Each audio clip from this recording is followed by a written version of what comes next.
The ballroom glittered with 1,000 candles, their light dancing off silk gowns and jeweled throats, but Lillian Fairmont couldn't shake the feeling that she'd just agreed to walk into a trap. "Go on then," Lavinia Hartwick urged, her smile too bright, too eager. "You said you wanted to prove you're not afraid of London society. Well, here's your chance."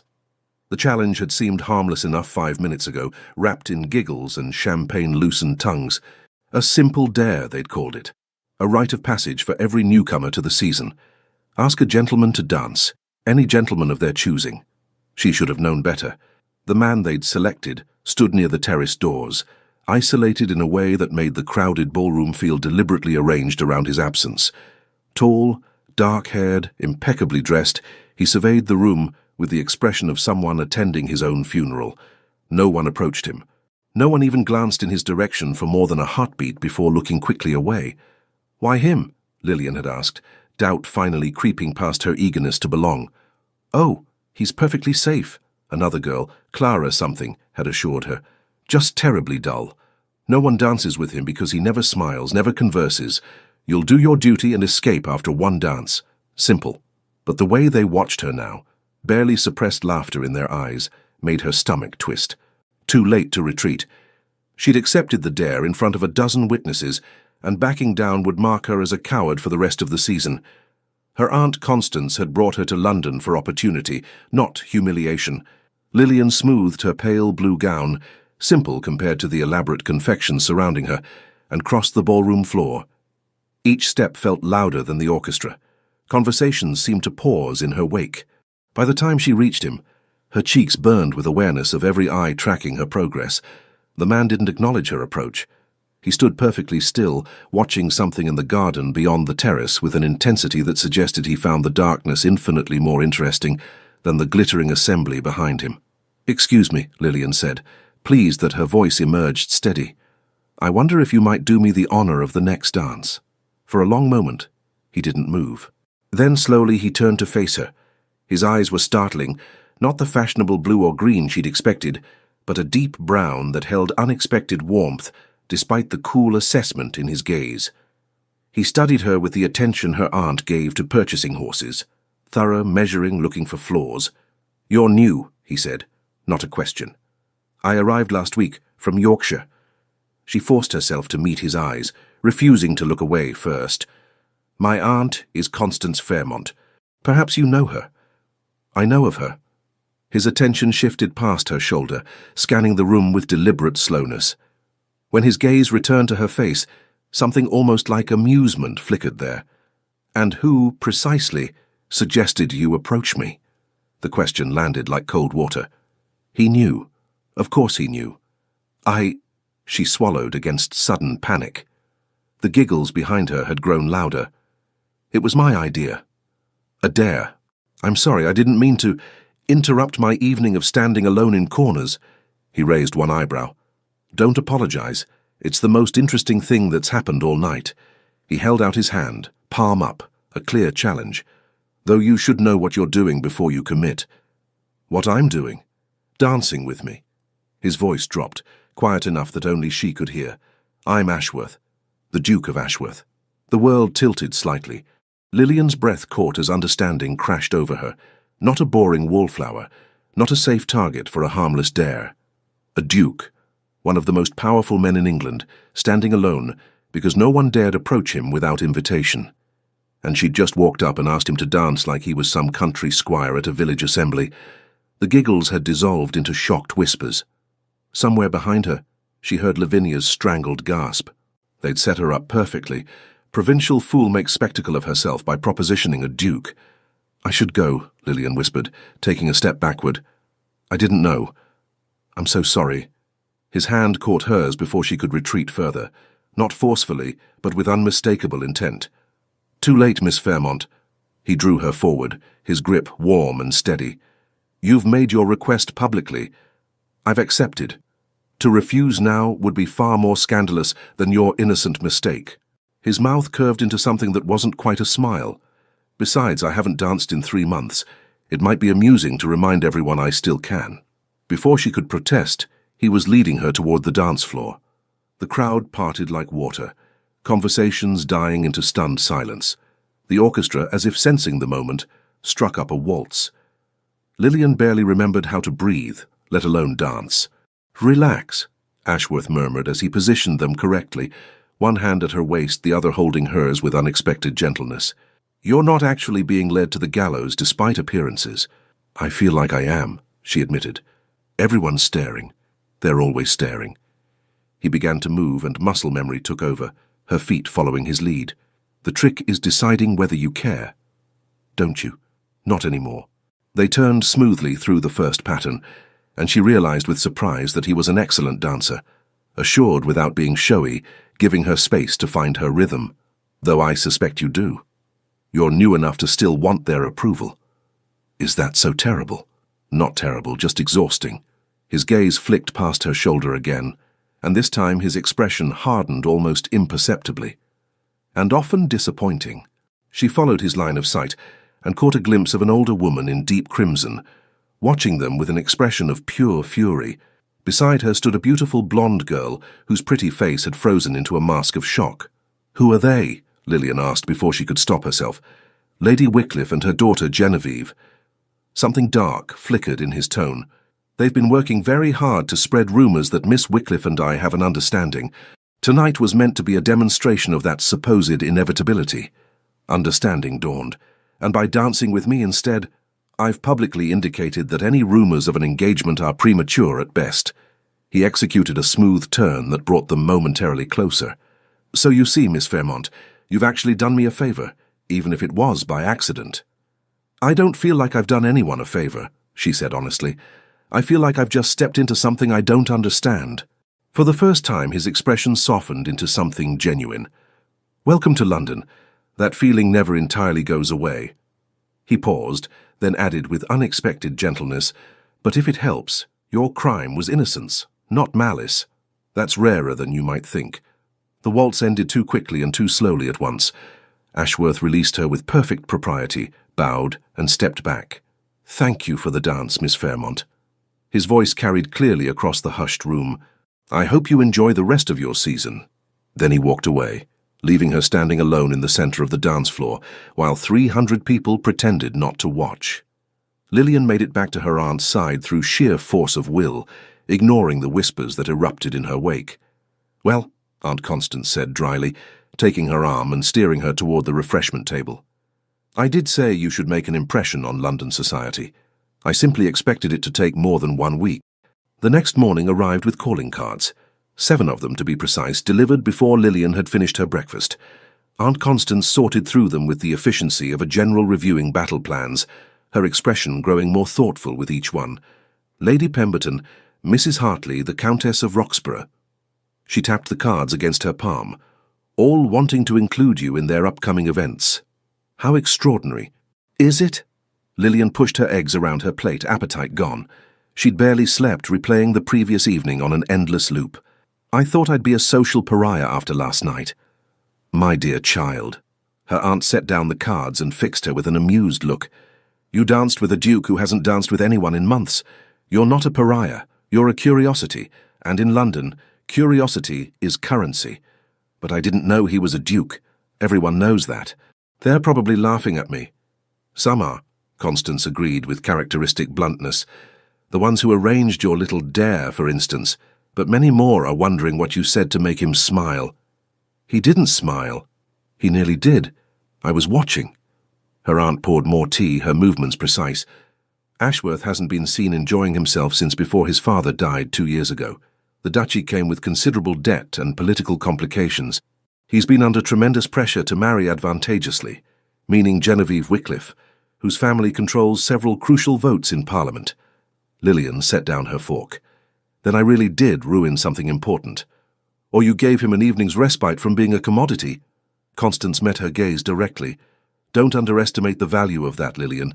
These people live in cages made of expectations. Sometimes the kindest thing you can do is forget the bars exist." Before Lillian could respond, their butler entered with another card. "This just arrived by special messenger, ma'am, for Miss Fairmont." The heavy cream stationery felt expensive in Lillian's hands.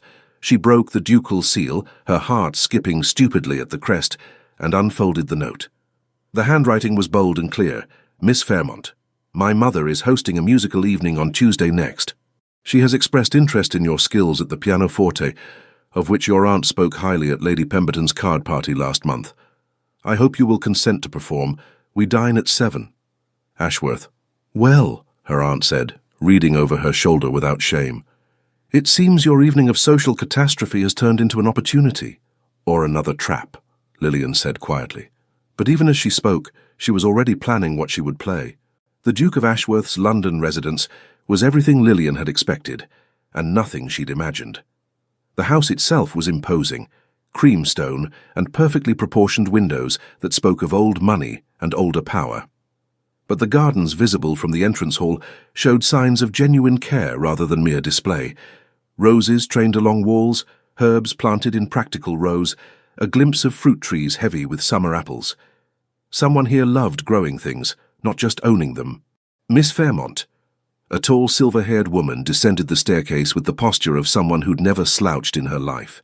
I'm Eleanor Ashworth, the Duke's mother. Thank you for agreeing to come on such short notice. Her handshake was firm, her smile genuine. Lillian felt some of her tension ease. Thank you for the invitation, Your Grace. I'm honored. The honor is mine.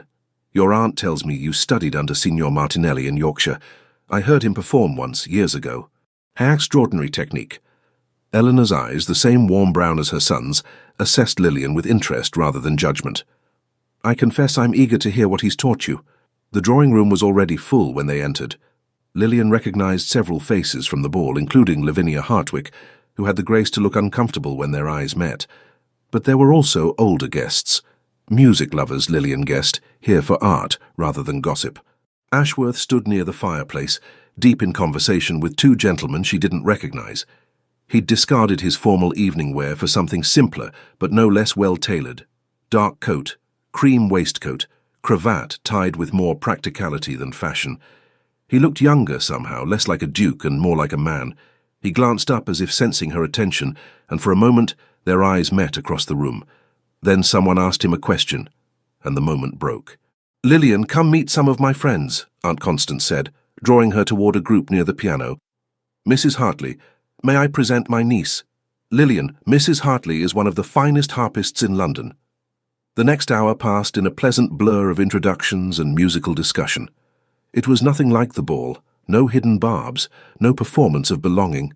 These people cared about music the way she did, as something that mattered beyond social advantage. When dinner was announced, Lillian found herself seated between an elderly baronet who wanted to discuss Bach and a young woman who bred hunting dogs in Kent. Across from her, Ashworth carried on a debate about crop rotation with unexpected passion. The old three-field system is wasteful, he was saying, gesturing with his wineglass. If we rotated properly, using nitrogen-fixing crops— You sound like my father, Lillian interrupted without thinking. He converted our entire property to the four-course system 5 years ago. The wheat yields have increased by nearly 40%. Ashworth's attention snapped to her. Your father farms? We all do. Well, did. She felt suddenly self-conscious under his focus. I have 3 younger brothers. We all helped in the fields during harvest. My mother said idle hands were the devil's workshop, and she wasn't about to raise useless ornaments. Someone down the table laughed, not unkindly, just surprised. But Ashworth's expression had shifted into something intent. So you actually understand land management. You're not just familiar with the theory. I understand that good soil and hard work matter more than titles, she said carefully, if that's what you mean. That's exactly what I mean. He set down his glass. And you still found time to become an accomplished musician. My father said culture and capability weren't opposites. We worked the fields in daylight and played music by candlelight. She smiled slightly. Though my brothers complained, I got the better end of that bargain, since playing piano doesn't leave splinters. Your brothers sound wise. Was that amusement in his voice? I'm beginning to think Yorkshire produces remarkably practical people. We call it common sense, Lillian said. London calls it provincial.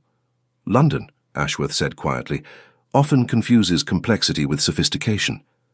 Their eyes held for a moment too long. Then his mother rose to lead the ladies back to the drawing room, and the spell broke. The piano in the Ashworth drawing room was a magnificent instrument, a Broadwood Grand with ivory keys that felt like silk under Lillian's fingers. She'd chosen Beethoven's Sonata No. 14 partly because she knew it well enough to lose herself in the performance, partly because the melancholy suited her mood. She closed her eyes and let muscle memory take over. The first movement flowed through her like water, soft and inevitable. She felt the room fall silent, felt the weight of attention, but it didn't matter. This was the one place where she'd never doubted herself, the one language she spoke fluently, no matter who was listening. When the final notes faded, silence held for a long moment before the applause broke. "Extraordinary," Eleanor Ashworth said, her voice carrying genuine emotion. "Miss Fairmont, you have a rare gift." The rest of the evening passed in a warm blur. People wanted to discuss her interpretation, ask about her training, request other pieces. Lillian played twice more, Mozart and then Chopin, and each time she felt the same sense of rightness. This, at least, she could do well. It wasn't until guests began departing that she found herself alone with Ashworth near the entrance hall.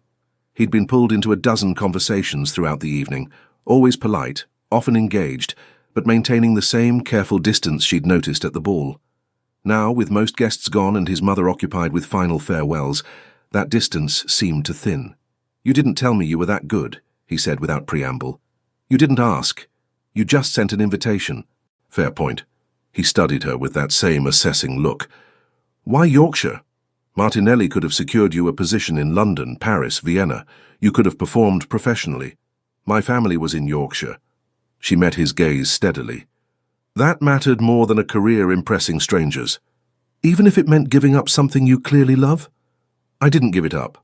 I just chose how to keep it." She paused, sensing something beneath his questions. "Why do you ask?" "Because I wonder if you regret it." His voice dropped lower. "Choosing roots over recognition. Safety over possibility. Do you regret your choices?" she countered. For a moment she thought he might actually answer, but then Aunt Constance appeared to collect her, and Ashworth stepped back into the careful courtesy of a host, bidding guests farewell. "Thank you for performing tonight, Miss Fairmont. I hope we'll see you again. Thank you for inviting me, Your Grace." All proper, all correct, all utterly insufficient for the current running between them.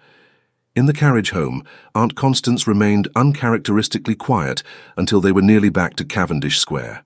"He likes you," she finally said. "He barely spoke to me all evening." "Exactly." Her aunt's smile was knowing. "He barely spoke to anyone, but he listened to you, watched you. That boy has forgotten how to want something without calculating its cost first." She patted Lillian's hand. "You reminded him that some things have value beyond utility. I played piano, Aunt Constance, that's all. Keep telling yourself that, dear." Her aunt settled back against the cushions. "Though I suspect you're both terrible liars when it comes to yourselves." Lillian said nothing, but she felt the weight of the evening settle around her shoulders like a cloak she hadn't asked to wear. 3 days later, another invitation arrived. A garden party at the Ashworth Country Estate, 20 miles outside London. Half the ton would be there.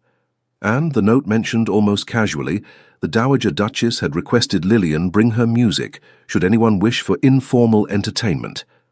"It's a test," Aunt Constance said, reading the invitation with shrewd eyes. "Eleanor is introducing you to society under her protection.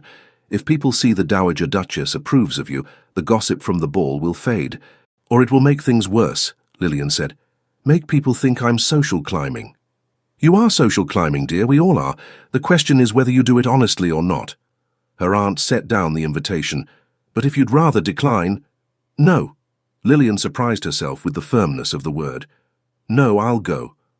Because despite the risk, despite the uncertainty, she wanted to see him again. Wanted to understand the man who argued about crop rotation with the same intensity he watched her play Beethoven. Wanted to know if the connection she'd felt was real, or just another London illusion. The Ashworth estate at Thornfield sprawled across rolling green hills like a cat in sunshine. Comfortable, confident, claiming space without apology. Lillian pressed her face to the carriage window as they approached, taking in formal gardens that gave way to natural woodland, a lake glittering in the distance, and the house itself.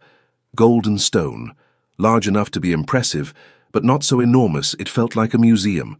Someone had planted wildflowers along the drive, poppies and cornflowers and daisies growing in cheerful chaos between more formal roses. It made her smile. "Not what you expected?" Aunt Constance asked.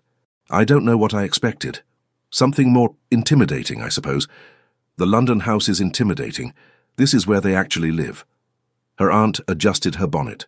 "Eleanor moved here permanently after her husband died. Ashworth splits his time, but I'm told he prefers the country when politics allow." The garden party was already underway when they arrived.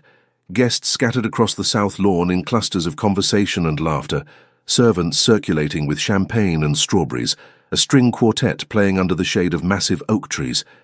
It should have been perfect. It would have been, except Lillian spotted Genevieve Wycliffe holding court near the fountain, her blonde hair shining in the sunlight, her laugh carrying across the lawn like a bell designed to draw attention. And next to her, looking significantly less pleased about it, stood Ashworth. "Deep breaths," Aunt Constance murmured. "You're invited. You belong here. Don't let some social climbing chit make you forget that." Eleanor Ashworth appeared before Lillian could respond, her smile warm and her greeting effusive. "Miss Fairmont, how lovely. Come, let me introduce you to some friends. They've been asking about your performance all week." The next hour passed in a whirlwind. Eleanor was strategic in her introductions, presenting Lillian to dowagers and debutantes, critics and composers, always with some comment about her talent or intelligence that made it clear the invitation was genuine, not charity. Slowly, Lillian felt her shoulders relax. These people weren't judging her. They were curious, and curiosity she could handle. It wasn't until the afternoon heat drove everyone toward the shade that she finally encountered Genevieve directly. "Miss Fairmont." Genevieve's voice was honey over steel. "How kind of the Dowager Duchess to take such an interest in new arrivals. She's always been so generous to those in need of patronage." Two girls flanking Genevieve tittered. Lillian recognized them from the ball, Lavinia's set, professional sycophants who laughed at cruelty and called it wit. "How kind of you to notice," Lillian replied evenly. "Though I confess I received my invitation through interest in music, not need. Perhaps the distinction isn't clear to everyone." Genevieve's smile sharpened. "Oh, we all heard about your little performance. My mother said you played very enthusiastically." "That's code for too loud," one of the girls whispered, not quite quietly enough. "I prefer to think of it as with feeling," Lillian said, "though I understand some people find genuine emotion uncomfortable." "Genuine?" Genevieve's laugh was crystalline and cold. "My dear, you're from Yorkshire. Half the ton thinks you walked here behind a plough." "Only half?" Lillian allowed herself a small smile. "I must be more refined than I thought." "You're certainly bold," Genevieve said, her voice dropping. "Dancing with a duke you'd never met, accepting invitations to his family home. Some might call that presumptuous or calculating, and some might call trying to force an engagement through rumor and social pressure desperate." The words escaped before Lillian could stop them, sharp and clear. "But I suppose we all have our strategies." The silence that fell was absolute. Genevieve's face flushed red, her mouth opening and closing soundlessly. The girls beside her looked genuinely shocked. Lillian's heart hammered in her chest. Too far. She'd gone too far. That was the kind of directness that got you exiled from polite society, but she couldn't regret it. "Excuse me," she said, with all the dignity she could muster. "I believe I need some air." She turned and walked toward the rose garden before anyone could respond, half expecting to hear outraged voices calling her back. But only silence followed. Heavy, judging silence that felt worse than any open confrontation. She found a bench hidden between climbing roses and sat down before her knees could give out. What had she done? Aunt Constance had brought her to London for opportunity, and Lillian had just insulted the daughter of one of the most influential families in England. In front of witnesses, at a ducal garden party. This was worse than the dare at the ball. That was either incredibly brave or incredibly foolish. She jerked her head up. Ashworth stood at the garden entrance, hands in his pockets, expression unreadable. "I think we both know which," Lillian said quietly. "I should probably leave before I make things worse." "By telling the truth?" He moved closer, studying her with that same intensity she remembered from their dance. "Genevieve has been spreading rumors about an engagement for 3 months. Everyone knows it. No one says it. You just did. That doesn't make it appropriate." "No." He sat down beside her, close enough to be intimate, far enough to maintain propriety. But it makes it honest, and I'm finding I appreciate honesty more than I appreciate appropriateness. Lillian looked at him properly for the first time since he'd arrived. His cravat was slightly loosened, his hair ruffled as if he'd been running his hands through it. He looked tired, and younger than his 28 years. "Are you engaged to her?" she asked bluntly. "Because if you are, I owe her an apology regardless of what I think." "No." The word was firm, final. "And I've told Lady Wycliffe that repeatedly. She chooses not to believe me, or to spread rumors that make it true through sheer social pressure. Why don't you contradict them publicly?" "Because her family controls votes I need for legislation I care about. Because making an enemy of Lord Wycliffe would cost me political capital I can't afford to lose." His jaw tightened. "Because sometimes the duchy demands I be strategic instead of honest." "That sounds exhausting." "It is." He turned to face her fully. "Which is why your company has been unexpectedly refreshing, Miss Fairmont. You say what you mean. You don't calculate every word for advantage." "Oh, I calculate." She offered a rueful smile. "I just do it poorly." That surprised a laugh out of him, a real one, unguarded and warm. The sound transformed his face completely, erasing the careful control and revealing someone younger, lighter, more like the man she suspected he'd been before duty buried him. "You calculate terribly," he agreed. "It's wonderful." They sat in comfortable silence for a moment, surrounded by roses and summer heat and the distant murmur of the party. "I should go back," Lillian finally said, "before people start talking about us disappearing together. They're already talking." But he stood, offering his hand to help her up. His grip was warm, steady, and he held on for a moment longer than necessary. "Let them." Easy for a duke to say. "Nothing about being a duke is easy." His expression turned serious. "But you're right. I have armor you don't, so let me use it." He released her hand but didn't step away. "Stay. Play for everyone later. My mother's hoping you will. Let them see you're here by invitation, by merit, not by scheme. And if Genevieve says something else, then I'll handle it." His voice held quiet certainty. "I should have months ago. I've been too concerned with political consequences and not concerned enough with basic decency." "Don't make enemies on my behalf," Lillian said. "I'm not worth that kind of trouble." "That," Ashworth said softly, "is where you're wrong." He offered his arm, formal and proper, and led her back to the party. They emerged from the rose garden to find Eleanor orchestrating a general movement toward the terrace where the piano had been brought outside for afternoon entertainment. "Perfect timing," she said, though her eyes were knowing. "Miss Fairmont, would you indulge us? I know you brought music." It was both rescue and test. Lillian understood that clearly. Eleanor was giving her a chance to remind everyone why she'd been invited, and to do it under the Dowager Duchess's explicit approval. "I'd be honored, Your Grace."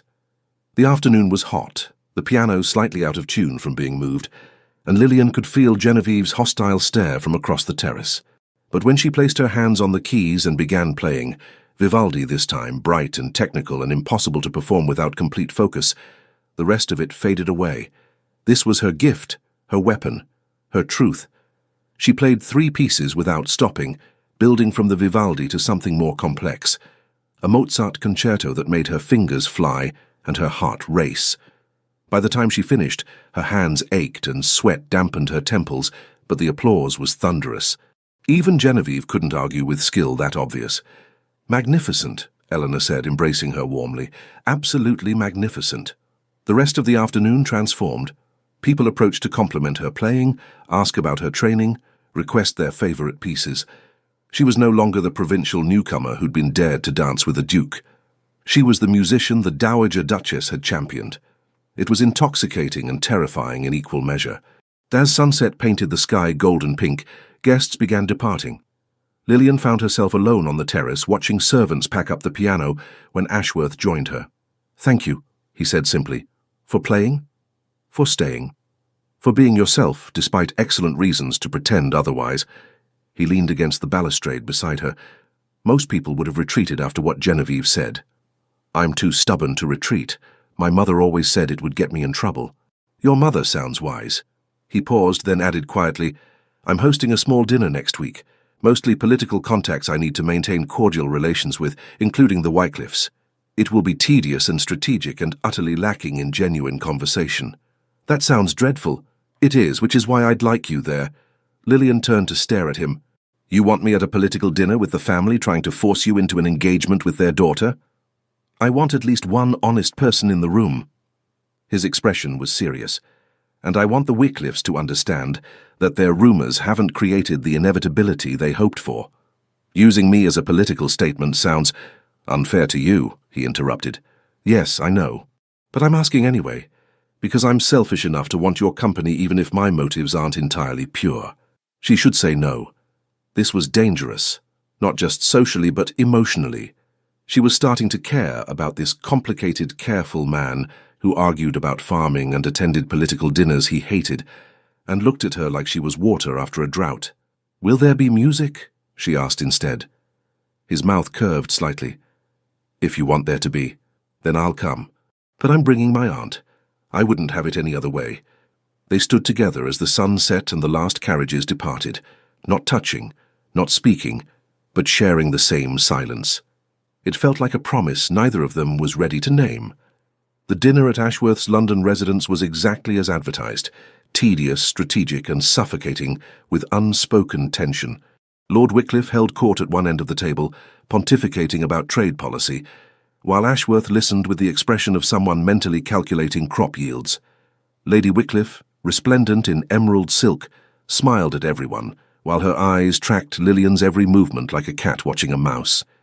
And Genevieve, positioned directly across from Ashworth, sparkled and flirted with the determination of someone trying to win a battle through sheer force of will. "Don't you agree, Your Grace?" she asked for the third time, her smile bright and insistent. "A proper ducal residence requires at least 12 guest rooms. Anything less is simply inadequate for entertaining." "I have 14 guest rooms," Ashworth said neutrally, "though I rarely fill them." "Oh, but you will. Once you marry, the social obligations will increase dramatically." She glanced at Lillian with calculated innocence. "A duke's wife must be prepared for constant entertaining. It's quite demanding for those accustomed to simpler circumstances. Miss Fairmont manages her aunt's household in London," Eleanor interjected smoothly from her position at the table's head. "She's proven quite capable of navigating society's demands." "Oh, of course." Genevieve's tone suggested the opposite. "I simply meant that the ducal role requires certain refinements, family connections, understanding of political necessities." "It requires competence," Ashworth said, his voice cutting through the careful politeness. "Everything else is decoration." The table fell silent. Lady Wycliffe's smile froze. Genevieve looked like she'd been slapped. "Naturally," Lord Wycliffe said after an awkward pause, "though one hopes for both competence and appropriate connections." "One hopes for many things," Ashworth replied. "Reality is often disappointing." The conversation limped forward from there, growing increasingly strained. By the time the ladies retired to the drawing room, Lillian's jaw ached from maintaining a neutral expression. "He's being deliberately obtuse," Lady Wycliffe said the moment the door closed, her voice sharp with frustration. "Everyone knows he needs our support in Parliament. This resistance is nothing but stubborn pride." "Perhaps he simply doesn't wish to marry your daughter," Aunt Constance said with dangerous sweetness. The room temperature dropped 10 degrees. "He will come around," Lady Wycliffe said, her composure cracking slightly. "Once he realizes his alternatives are limited." "Limited how?" Lillian asked before she could stop herself. Lady Wycliffe's gaze fixed on her like a snake focusing on prey. "Limited by reality, my dear. The Duke requires a wife of appropriate breeding and connections. Someone who understands the responsibilities of the position, not some provincial musician who stumbled into his notice through a foolish dare." "Mother," Genevieve said, touching her mother's arm in warning. But Lady Wycliffe shook her off. "Let's not pretend otherwise. You're charming enough, Miss Fairmont, and your playing is technically proficient, but you're a novelty, an entertainment, nothing more." The words landed like physical blows. Lillian felt heat crawl up her neck, anger and humiliation warring in her chest. "At least I'm honest about what I am," she said quietly. "I've never pretended to be anything else or spread rumors to force someone's hand." "How dare you? How dare I?" Lillian stood, abandoning all pretense of politeness. "Your daughter has been telling half of London she's engaged to a man who has never proposed. You've been using social pressure to manipulate him into a marriage he doesn't want. And you're calling me the problem." "Lillian," Aunt Constance said warningly, but Lillian was past caring. Weeks of careful smiles and swallowed retorts boiled over. I may be provincial and awkward and completely unsuited for this world, but at least I'm not trying to trap someone into marriage through lies and social coercion. She met Lady Wycliffe's furious gaze directly. So yes, I'm a novelty. But I'm an honest one. You're a fool. Lady Wycliffe's voice was ice. You think he cares about you. You're a momentary distraction. Once he realizes what refusing us will cost him, he'll do what's necessary. And you'll be forgotten. Perhaps, Lillian said, but at least I won't have forced him. She walked out before anyone could respond, her heart pounding so hard she thought it might crack her ribs. She made it to the library before the tears came. Tears of anger and shame, and the horrible suspicion that Lady Wycliffe was right. She was a novelty, a distraction. A provincial girl who'd read more into a few kind words than was warranted. Miss Fairmont. She spun around to find Ashworth standing in the doorway, his expression dark. I heard raised voices. My mother sent me to investigate. He stepped inside, closing the door behind him. Improper, scandalous, and she couldn't bring herself to care. What did Lady Wycliffe say? The truth, probably. She wiped her eyes roughly. That I'm a foolish provincial who doesn't understand my place. That you're being polite, but I'm just a temporary entertainment, until you do what's politically necessary. And you believe her? I don't know.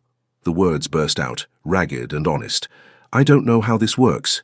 Don't know what any of this means. I thought... She stopped, unable to finish. You thought what? He moved closer, his voice low and intent.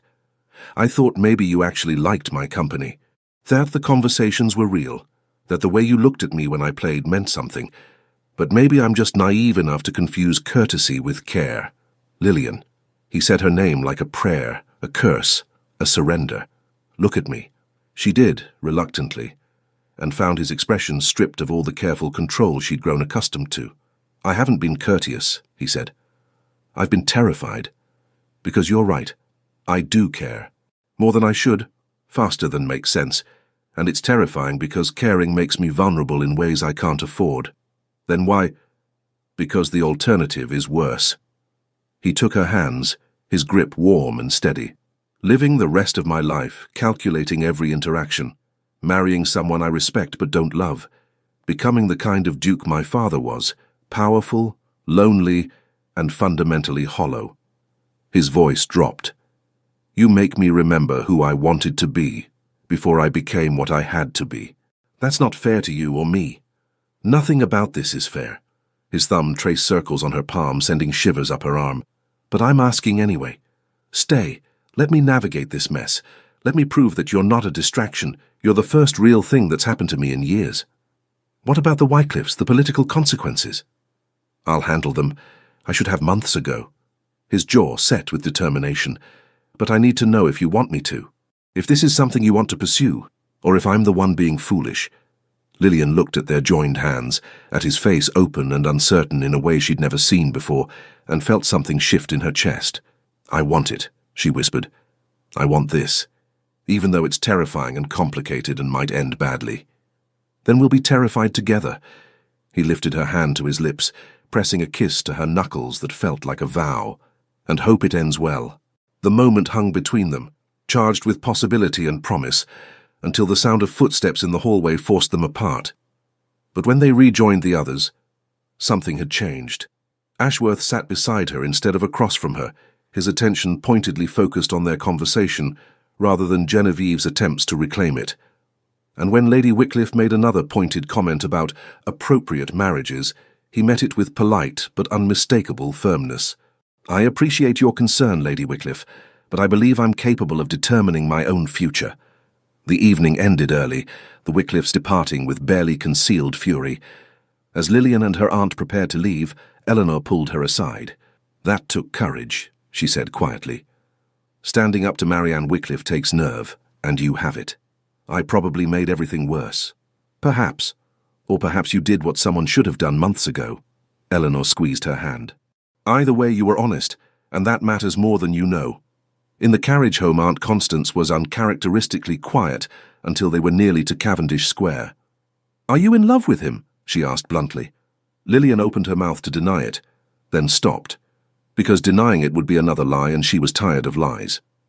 I think I might be, she said softly. I know it's foolish and fast and sometimes that's how it happens. Her aunt's expression was unexpectedly gentle. Your uncle and I fell in love in 3 weeks. Everyone said it was too quick, too impetuous. We were married 42 years before he died.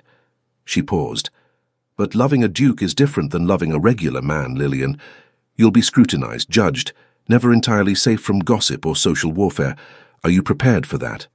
No, Lillian said honestly, but I think I want to try anyway.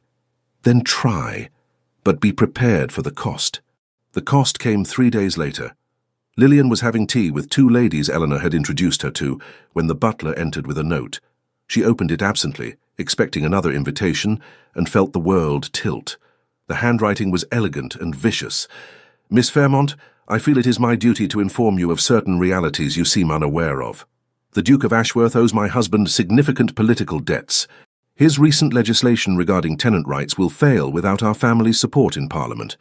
His mother's dower properties are entailed in ways that require Wycliffe votes to resolve. In short, he cannot afford to refuse our expectations. You are a pleasant distraction, but distractions end when reality reasserts itself. For your own dignity, I suggest you withdraw from this situation before you are publicly humiliated. I remain with regards, Lady Marianne Wycliffe. Lillian's hands shook as she set down the note. The words burned themselves into her memory, each one a poisoned dart. Bad news? One of the ladies asked. No, Lillian lied. Just a change of plans. She made her excuses and left early, claiming a headache that wasn't entirely false. Back in her room, she read the note 3 more times, each reading making her feel smaller, more foolish, more certain that Lady Wycliffe was right. Ashworth needed the Wycliffe votes. That was political reality. He might care about her, might even believe what he'd said in the library. But when the choice came, her or his legislative agenda, her or his political future, what would he choose? And if he chose her, would he resent her forever for the cost? The knock on her door came an hour later. Aunt Constance entered without waiting for permission, took one look at Lillian's face, and sat down on the bed. What happened? Lillian handed her the note. Her aunt's expression darkened as she read. That vindictive shrew. She's trying to frighten you into withdrawing. What if she's right? She is right, about the political realities. Ashworth does need their votes. His tenant rights bill will fail without Wycliffe's support, and it's good legislation that would help thousands of people. Constance set down the note. But that doesn't mean you should make the decision for him. It means I should be realistic about my place in his life. Your place? Her aunt's voice sharpened. Lillian, you are not an interchangeable piece on a political game board. You are a person with value independent of your utility. If he chooses his career over you, that's his decision, but don't make it for him out of fear. I'm not afraid. You're terrified. I can see it. Constance gripped her shoulders. You're afraid he'll choose duty, so you're considering leaving first to avoid the pain. But that's cowardice dressed up as nobility. The words stung because they were true. Lillian had been planning exactly that. A graceful withdrawal before she was pushed out. Return to Yorkshire, to safety, to the life where heartbreak was less complicated. What do I do? She whispered. You talk to him. You show him the note.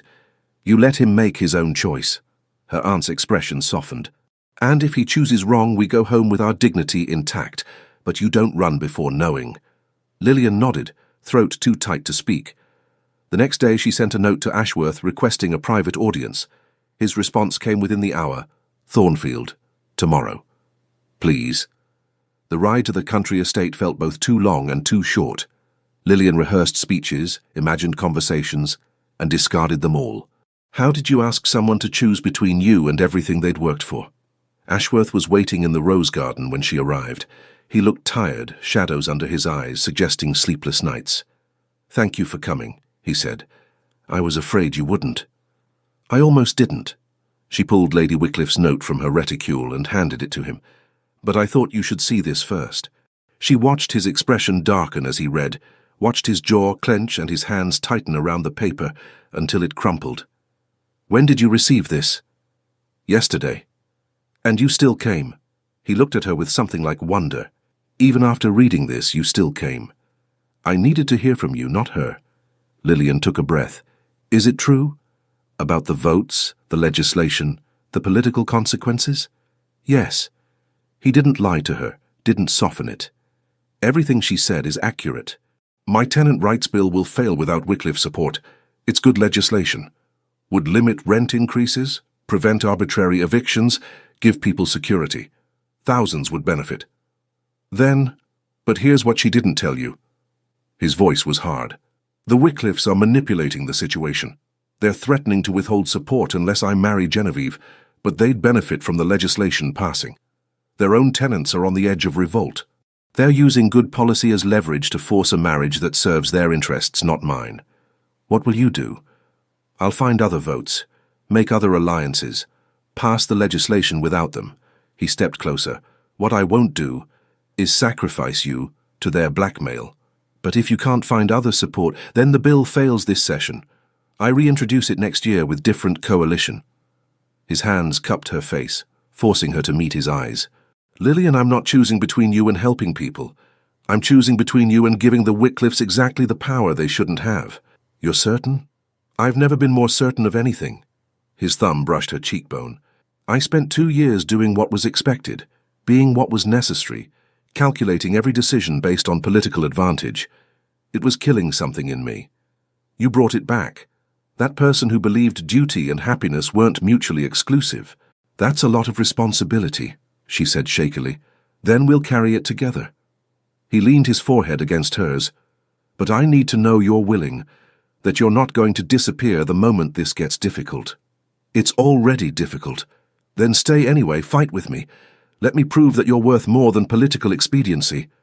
Lillian closed her eyes, feeling the weight of the choice settle over her. She could retreat now, return to Yorkshire, to safety. Or she could stay and face whatever came next. Scandal, social warfare, uncertainty. I'll stay, she whispered, but you have to promise me something. Anything. If there comes a point where choosing me truly means destroying something you care about, something that matters beyond politics or pride, you have to tell me. You can't sacrifice your principles for me and then resent me for it. He pulled back to look at her properly. I promise. But you have to promise something too. What? Trust that I know my own mind, that when I choose you it's not weakness or infatuation or avoiding difficult decisions. It's choosing the future I want, instead of the one I'm told I should have.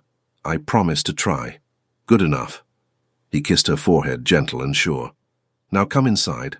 My mother's been baking, which means she's worried, and she'll feel better if she can feed us. The domesticity of it made Lillian laugh despite everything. The Dowager Duchess bakes? Stress baking. You should have seen the kitchen when my father died. We had enough scones to feed the entire county. They walked back to the house hand in hand, and for the first time since the ball, Lillian let herself believe it might actually work out. But reality, as Lady Wycliffe had promised, had other plans. The scandal broke 3 weeks later, timed perfectly to cause maximum damage. Lillian was at a musical afternoon at Lady Pemberton's when she noticed the whispers starting. Heads bent together, eyes cutting toward her with something between pity and glee. By the time she excused herself to find Aunt Constance, everyone knew. Someone, and it didn't take genius to guess who, had spread a rumour that Lillian had been seen leaving Ashworth's London residence late at night, alone, without proper chaperoning. The implication was clear and vicious. She was trying to trap him into marriage through scandal. It's not true, Lillian said numbly, as her aunt steered her toward their carriage. I was never there without you or his mother present. Truth doesn't matter when the lie is more interesting. Constance's face was grim. Someone wants you discredited before Ashworth makes any formal declaration. The note waiting at home confirmed it. Not from Lady Wycliffe this time, but from someone claiming to be a concerned friend. Detailed descriptions of supposed late-night visits, claims that Lillian had been seen entering through the servants' entrance, speculation about how a provincial nobody had caught the interest of a duke. Each word was designed to paint her as calculating, manipulative, and desperate. Ashworth arrived within the hour, fury radiating off him like heat. It's lies, he said without preamble, all of it. I'm issuing a public statement. No, Lillian's voice came out steadier than she felt. That will only make it worse. If you defend me too strongly, it looks like you're trying to protect your own reputation. If you're dismissive, it confirms I'm not important enough to matter. Then what do you suggest? Nothing. She met his eyes. We ignore it and let it die. While they destroy your reputation? It's already damaged. The question is whether we give them more ammunition. She took a shaky breath.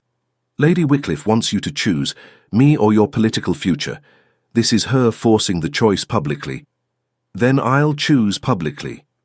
His jaw set with determination. Please don't. The words escaped before she could stop them.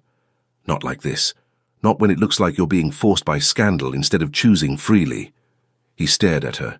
You're asking me to do nothing while they drag you through the mud. I'm asking you to be strategic instead of reactive. She forced herself to think past the hurt, the humiliation. If you declare for me now, it looks like damage control. If we weather this and you choose me later, it's genuine. And in the meantime, I survive. I've done it before. She tried to smile. I'm provincial, remember? We're resilient. But resilience, Lillian discovered, had limits. The invitations dried up within days. Not entirely. Eleanor still included her in small gatherings, and a few genuine friends remained loyal. But the broader social world closed its doors with the finality of coffin lids. Even worse were the looks, pitying, judging, speculative. The whispers that followed her at the few events she still attended. Poor thing. Thought she could catch a duke. So obvious what she was trying. At least he had the sense to see through it.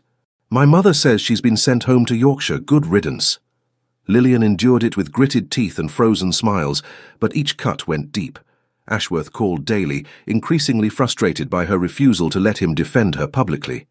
This is destroying you, he said during one particularly difficult visit. I can see it. Then don't look. She kept her voice light, knowing if she let it break, she'd shatter completely. I'm fine. You're not fine. You're miserable and pretending otherwise. What do you want me to say? The control finally cracked. That I hate this. That I wake up every morning wondering if coming to London was the worst mistake of my life.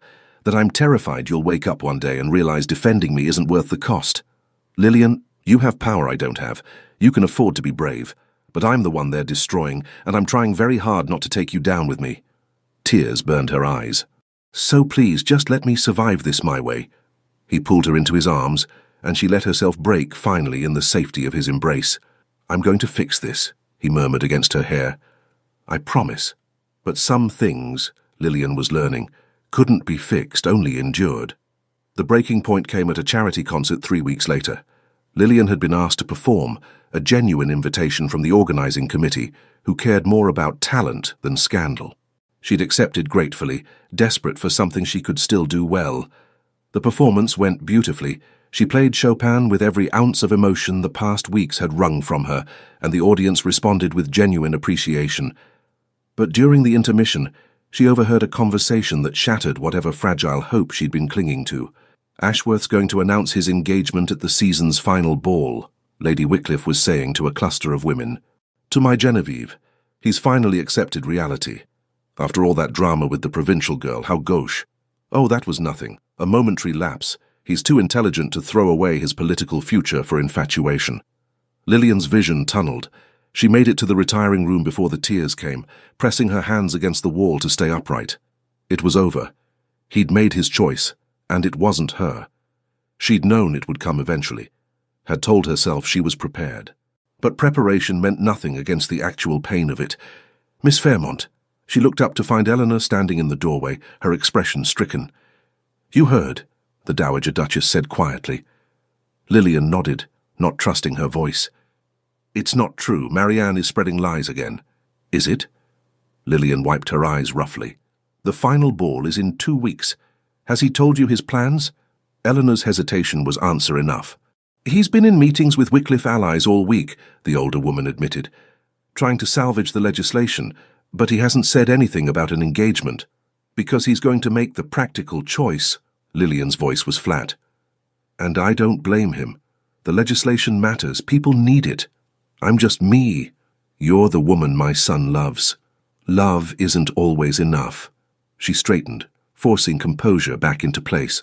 Thank you for everything, Your Grace. You've been kinder to me than I deserved. Lillian, I should return home, to Yorkshire. There's nothing left for me here. She left before Eleanor could argue, before she could be talked into staying. before hope could worm its way back in and break her all over again. The next morning she began packing. "Are you certain?" Aunt Constance asked, watching her fold gowns with mechanical precision. "Yes." Lillian didn't look up. "I tried. It didn't work. Time to go home." "And Ashworth?" "We'll do what's necessary, as he should." She pressed down harder on a dress, smoothing imaginary wrinkles. "I was a distraction. Now I'm not. It's simple. Nothing about this is simple. No, but pretending otherwise was destroying me." Her aunt was quiet for a long moment. "When do you want to leave?" "Tomorrow, before the final ball, before she had to watch him announce his engagement to Genevieve, before the last shred of hope died completely. Then we'll leave tomorrow."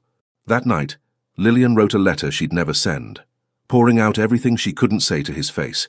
How much she loved him, how proud she was of him for choosing duty, how she hoped he'd find happiness, even if it wasn't with her.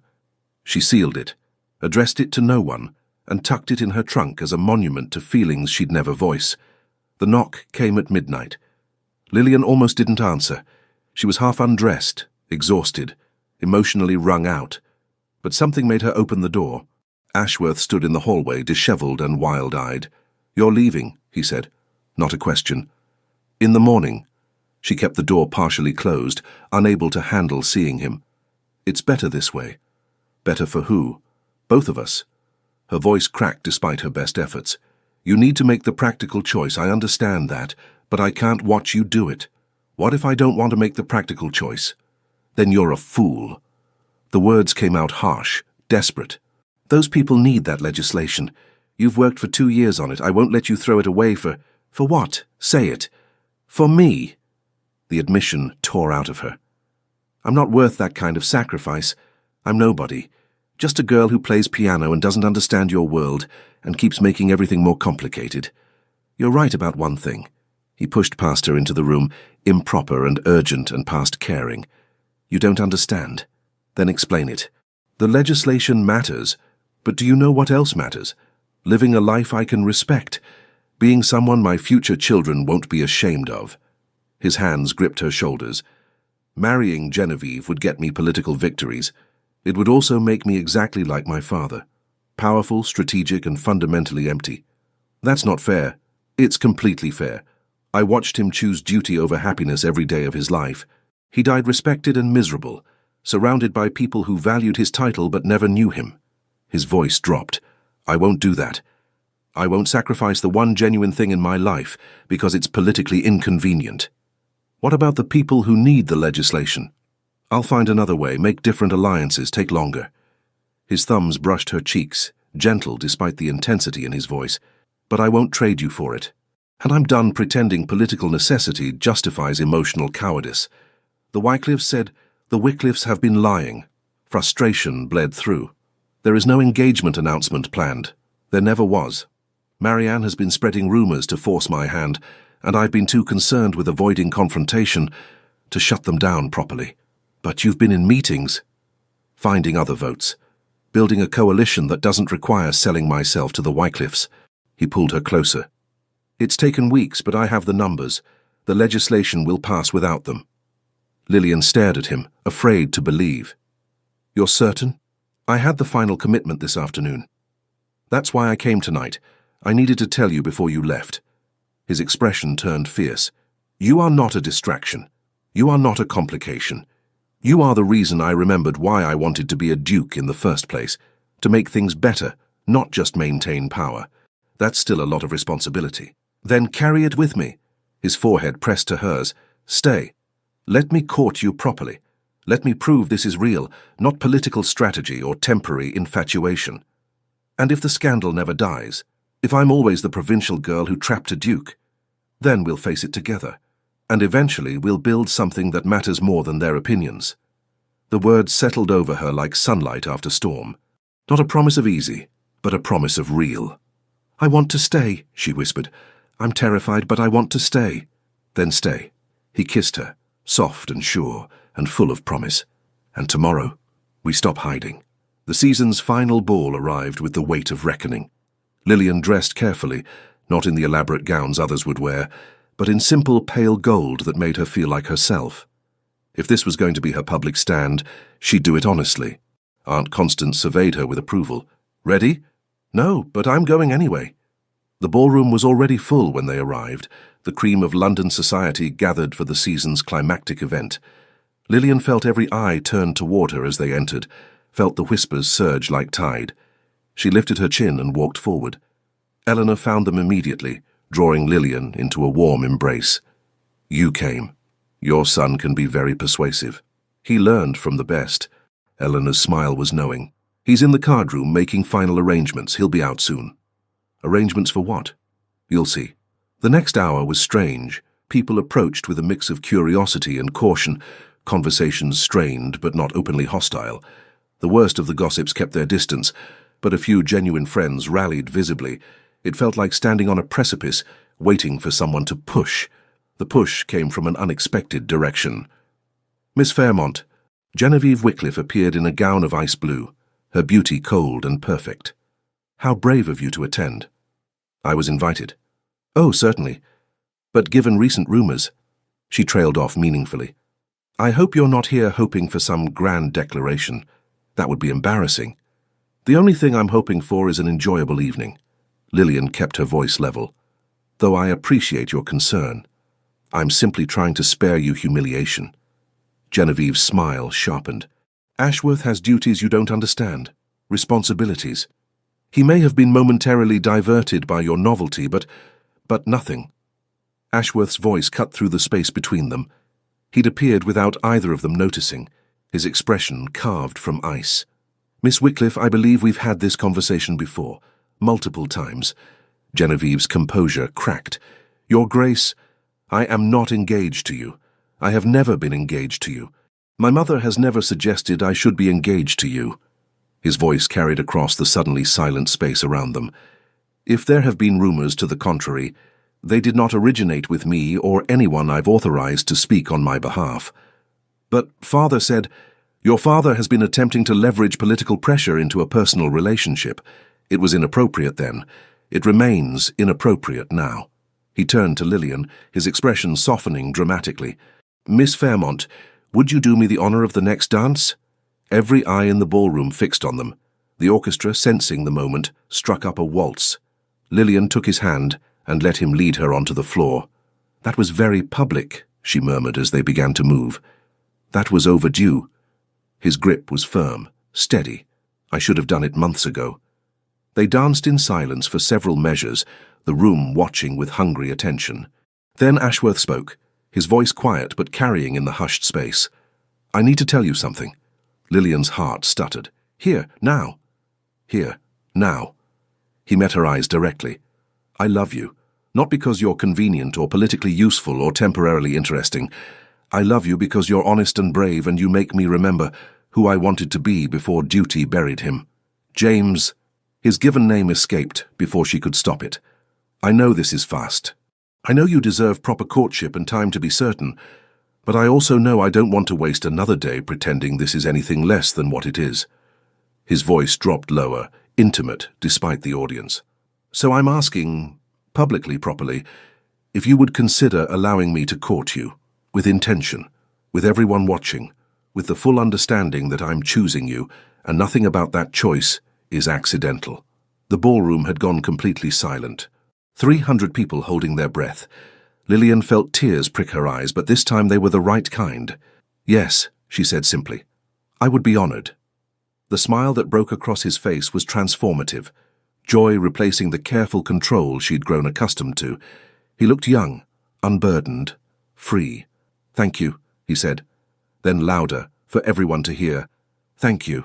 The music swelled around them, and they danced as the ton processed what they'd just witnessed.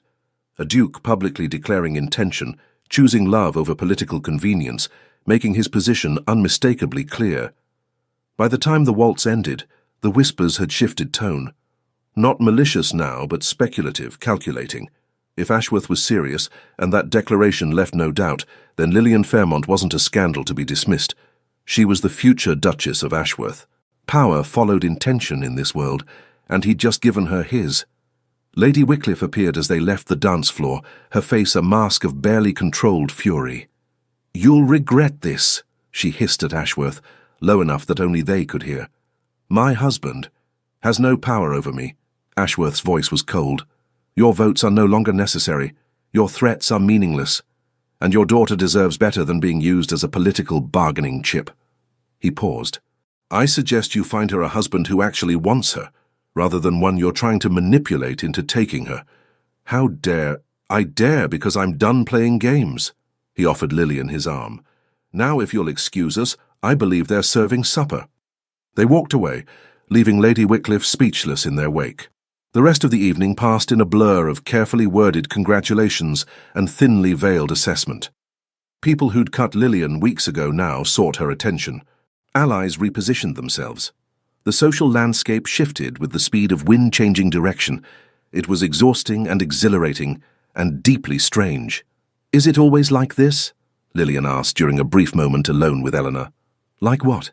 People pretending the last month never happened, acting like they always supported me. Always. Eleanor's expression was sympathetic. They follow power, not principle. You're powerful now because my son made you so. Get used to the hypocrisy. I don't think I can. Then don't. The Dowager Duchess squeezed her hand. Be genuine. Be kind to the few who were kind to you first. Let the rest curry favor if they must, but don't trust it. She paused. Though I suspect you're wise enough to know that already. I hope so. Lillian watched Ashworth across the room, deep in conversation with political allies who were already adjusting to the new reality. I just don't want to disappoint him. You won't. You couldn't if you tried. Eleanor's voice held quiet certainty. He chose you because you're nothing like this world. Don't try to become something you're not just to fit their expectations. The words settled deep, a reminder Lillian suspected she'd need many times in the years ahead. As midnight approached, Ashworth found her near the terrace doors, looking exhausted but content. Ready to leave? He asked. More than ready. He handed her into the carriage with gentle care, then settled beside her with a sigh of relief. That was terrifying, Lillian said. That was necessary. He took her hand, threading their fingers together. But yes, also terrifying. What happens now? Now I caught you properly. Spend time with your family. I'd like to meet your brothers. Get to know you outside of ballrooms and political warfare. He lifted her hand to his lips. Build something real instead of strategic. And the legislation? Passes next week without Wycliffe's support as promised. Pride flickered in his voice. It wasn't easy. But it's done. I'm proud of you. I'm proud of us. He kissed her knuckles again, lingering. You could have left. No one would have blamed you, but you stayed. I was terrified. So was I.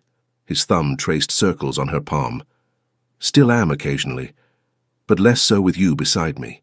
They rode in comfortable silence the rest of the way, hands linked, futures stretching ahead like an unwritten page. It wasn't perfect. The scandal's echoes would follow them for months, years maybe. Some people would always question her motives, his judgment. There would be more Lady Wycliffes, more challenges, more moments of doubt, but they would face them together. And that, Lillian was learning, mattered more than any amount of social approval. 6 months later, Lillian played piano in the Thornfield music room while early snow fell outside. The room was warm, the instrument perfectly tuned, and for the first time since arriving in London, she felt completely at peace. The door opened quietly. She didn't stop playing Bach this time, technically challenging and emotionally complex, but she smiled. Ashworth sat down beside her on the bench, close enough that their shoulders touched. Your brothers arrive tomorrow, he said when she finished the piece. I know, I'm nervous. They'll love me, I bribed them with horses. You didn't. I absolutely did. 3 horses total, excellent breeding, 1 for each of them. His expression was unrepentant. I'm courting their approval as thoroughly as I courted yours. You're ridiculous. I'm strategic. He kissed her temple. And I want your family to know I value you enough to value them. They already know that. Your letters made it clear. Written declarations and personal proof are different things. He shifted to face her fully. I want them to see us together. See that this works. See that you're happy. I am happy. She met his eyes, stupidly, terrifyingly happy. Good. He brushed a strand of hair from her face. Because I'm going to ask your father's permission tomorrow. And then, if he agrees and you're willing, I'd like to be engaged by spring." Her heart stuttered. "That's fast. We've known each other 8 months. I've courted you properly, met your family, proven this isn't infatuation." His voice held quiet certainty. "I don't need more time to be sure. But if you do, I don't." The words escaped before she could second-guess them. "I'm sure. I've been sure for months. I was just afraid to hope." "Then hope." He cupped her face, thumbs brushing her cheekbones. "Because I'm not going anywhere." She kissed him, soft and sure and full of promise. Outside, snow continued falling, silent, steady, covering the world in new white. Inside, the fire crackled, and the piano held notes that had already faded, but somehow still lingered. This was home. Not London or Yorkshire or any specific place. This, the man beside her, the music between them, the future they were building together. This was everything. Thank you for staying until the end. I hope this story reminded you that choosing authentically, even when it's terrifying, is always worth it. Your presence here makes these stories possible, and I'm grateful for every moment you've spent listening. If you enjoyed Lillian and James's journey, please like this video and leave a comment about your favorite moment. It helps other listeners find these stories. Subscribe and ring the bell so you don't miss the next one, because I have more tales of courage and love waiting for you. Thank you for being here. You're the reason I write these stories. For you, for the moments when you need to believe that love and honesty can win even in complicated worlds.